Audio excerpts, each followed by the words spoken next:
I believe that. I'm gonna be honest with you. I think Birdman really loves Wayne in that way. I believe that he would not want Lil Wayne harmed in that way, and I don't think he would associate with somebody who tried to do harm to Lil Wayne. According to Alvin Lewis, he's saying that Birdman promised Jimmy Winfrey $250,000 and a Porsche, and that was for the shooting. Where's he getting this information from? I have no idea. Exactly, man. You can't be believing these second, third hand A sources. friend of mine's introduced me to Wayne, so when I first met him, he became like my son. Like, you know, in New Orleans, we don't have fathers a lot. You and Wayne had like a kiss thing going on. First of all, my own born son, Yes. I would kiss him. Right. I know you got a child, you probably kiss him. You probably got a son and you kiss him. Yeah. You heard me? I always looked at Wayne as my son, and I always looked at it like, because I was in the streets, and I thought this might be. From day one, I guess I've been blessed to be keeping with the uprise with the music business. And Drake just did $1 million, been #1 for the last 8-9 weeks. Nicki in the lab. I got a little situation with Wayne we got to get in order, but I'm looking forward to doing. I didn't never want the music business to interfere with my relationship with my son anyway. I love him to death. I raised him. So that's something I personally have to do because I don't ever want that. Because right now it's affecting our personal relationship. Right. At some point we're gonna get together. It ain't like we enemies. We definitely not enemies. Right, I hear you. No kind of way. But like I said, at the end of the day, before it's all said and done for me, he's what I came in the game with, and he what I want to leave on some ego, to be honest with you. And I just think, you know, for the business, I ain't gonna let it rest like that. I ain't gonna let the game go when we be on different sides of the coin. I ain't gonna lie. What do you think about Wayne wanting to leave Cash Money? I wouldn't know. You know, that's, you know, only he know what's going on with his wallet and what he's supposed to have or whatever. So I wouldn't know. They've been together a long time. Y'all kissed in the mouth, bro, forever. Like that's like y'all are forever known as the hip hop couple who kissed each other in the mouth. Like whenever people talk about weird things we've seen in hip hop and how hip hop has gotten so strange and people are accepting of it, that's one of the things they always bring up. And you know, I remember I interviewed Terrence Gangsta Williams, and he said he hates that Wayne does that, but it's not like he could really say anything. He's like, but we don't. That's not us. You know, he's New Orleans. You know, uptown. How does a bond that once seemed untouchable fall apart this badly? How does the man you publicly called your father become the same man you dragged to court for tens of millions? Listen to this. Whispers started circulating that lives were at risk because the split between Lil Wayne and Birdman wasn't just about paperwork or unpaid checks. It snowballed into lawsuits, public embarrassment, and one night that shook hip-hop for good. And here's the wild part. The roots of it all trace back long before the spotlight ever hit. Before the plaques on the wall, before the diamond chains, before the industry even knew his name, Dwayne Carter was just a kid out of Hollygrove fighting to make it out. When Wayne first connected with Birdman in the early 90s, he was only 9 years old. Cash Money Records wasn't some glossy powerhouse at that time. It was grind mode, independent vinyl pressings, CDs moving hand to hand, no backup plan. Wayne didn't just wow Birdman with skill, he showed relentless drive. After Wayne lost his stepfather, that connection tightened almost overnight. Birdman stepped in as more than guidance, he stepped in as family. Wayne started calling him Pops. In interviews, Birdman proudly called Wayne his son. That emotional tie influenced every move that came next, but it also made separating nearly impossible. And trust me, that detail becomes crucial later. As Cash Money caught fire, Wayne became the engine behind it. Hot Boys, Juvenile, Platinum plaques stacking up, and suddenly New Orleans was running rap. And Wayne was the youngest in the circle, absorbing everything. The public displays of affection between Wayne and Birdman became part of the brand image. It sparked side eyes from some, but Wayne always shut it down. To him, it wasn't strange, it was love. Meanwhile, hold up, something else was brewing backstage, because artists kept walking away from Cash Money claiming money wasn't right. Juvenile, Manny Fresh, BG, gone, and all frustrated, and Wayne saw it, but he didn't leave. That loyalty came with a price tag, because while Wayne trusted Birdman with everything, Birdman held the keys to everything, and eventually Wayne began to see how little leverage he actually had. By the late 2000s, Wayne wasn't just popular, he was infrastructure. Young Money Entertainment dominated the culture.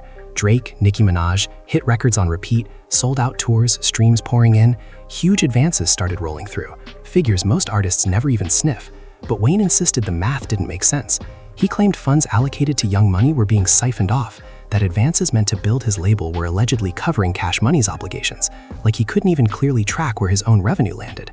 Then enter Young Thug. Birdman signed him and began marketing him as the successor to Wayne. Similar vocal tone, similar boundary-pushing style, similar spotlight. To Wayne, it didn't just sting. It felt like a knife in the back. The one person he trusted to guide his entire career suddenly looked like he was mapping out a future without him, and that's when the tension finally snapped. The Carter Fifth was supposed to be Wayne's coronation moment. Instead, it turned into a cage. The project was completed, turned in, locked and loaded, but somehow it kept getting shelved. Release dates came and went, excuse after excuse stacking up. Wayne hit his breaking point. In December 2014, he took it public, called himself a hostage, said he wanted out of Cash Money Records. No coded messages, no slick talk, just direct fire. The rap world froze. Then Wayne escalated it with a $51 million lawsuit demanding his freedom outright. Lil Wayne went at Cash Money in songs, on stage, in interviews, everywhere. This wasn't paperwork anymore. It was personal. And soon, it would get scary. April 2015, Wayne wraps a show in Atlanta. His tour buses pull onto the interstate, then gunshots. Round after round, 2 buses struck, dozens of people inside. It unfolded in seconds, but the ripple effect lasted years. Thankfully, no one in Wayne's camp was physically injured that night. On the surface, that should have closed the chapter. But mentally, everything shifted. Because when bullets come that close, it stops feeling random and starts feeling intentional. The alleged shooter was picked up quickly. That didn't mean the fear disappeared. If anything, it amplified it. Detectives started reviewing phone logs. What surfaced raised eyebrows. Calls were placed minutes before the ambush. Not scattered, not accidental. They were coordinated and allegedly linked back to individuals connected to Young Thug's circle. Each new detail only deepened the mystery. How deep did this run? Who was aware and at what point? Then came the shockwave. A jail call involving Birdman leaked. The audio spread across the internet instantly. Supporters, bloggers, skeptics, everyone replayed it, analyzing every inflection and silence. Some heard confirmation, others heard nothing concrete. In court, it didn't carry much weight, but psychologically, it shook Wayne and his team. No charges ever held against Birdman or Young Thug. Prosecutors pointed to insufficient hard evidence. Beyond suspicious timing and affiliations, there was nothing definitive. Legally, the momentum fizzled. The case stalled out. But the emotional fallout? Permanent. Because once Grenfire enters a dispute, the dynamic shifts forever. Coincidences don't feel accidental anymore. Business moves don't feel strategic. Delays don't feel procedural. Silence doesn't feel harmless. And trust, once fractured under that kind of pressure, rarely rebuilds the same. For Wayne, that night ended any blind loyalty he had left. He couldn't frame it as just contract drama anymore. This wasn't about delayed albums or hidden clauses. This cut deeper. A line had been crossed with someone he once called family. So Wayne stopped waiting. He stopped assuming it would get resolved quietly. He went full force legally, calculated and non-stop. He sued Cash Money, then went after Universal Music Group. He alleged royalties were withheld, accounting was mishandled, and ownership commitments were broken. He claimed advances weren't fully delivered. Revenue was redirected without approval, and tens of millions were either mishandled or flat out withheld. Every new legal motion felt like another swing in a battle that had already drained years of creativity, momentum, and peace of mind. The court fights stretched on endlessly. Seasons changed, but nothing moved. While a new wave of artists climbed charts and cemented their names, Wayne's trajectory felt paused. Supporters kept anticipating projects that stayed shelved. Completed tracks collected dust. Tours got pushed back, features stalled, an entire rap era shifted while Wayne sat stuck in courtroom quicksand. Eventually, the strain started showing. In conversations with media, he admitted feeling exhausted and disillusioned. He even floated retirement, and it didn't sound strategic, it sounded worn down. The same artist who once set the bar for the entire genre suddenly seemed boxed in by it.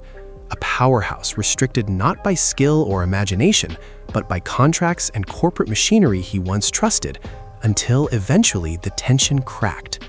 The tide began turning. Every filing, every restless night, every studio session fueled by frustration started inching toward closure. In 2018, it concluded without spectacle. No grand announcement, no dramatic celebration, just paperwork finalized out of public view. The terms remained confidential, but the outcome said everything. Wayne regained his independence, free from cash money records, free from restrictive agreements, free from a structure that once empowered him, but later confined him. For the first time, he controlled his catalog, his direction, and his decisions. And when the Carter V finally arrived, it validated the fight. No more postponements, no contract chaos, no roadblocks. It debuted at #1. Wayne didn't just endure the storm, he thrived beyond it. He reminded everyone that his brilliance was never dependent on oversight. Still, liberation doesn't erase history. Birdman later issued a public apology, and once again referred to Lil Wayne as his son.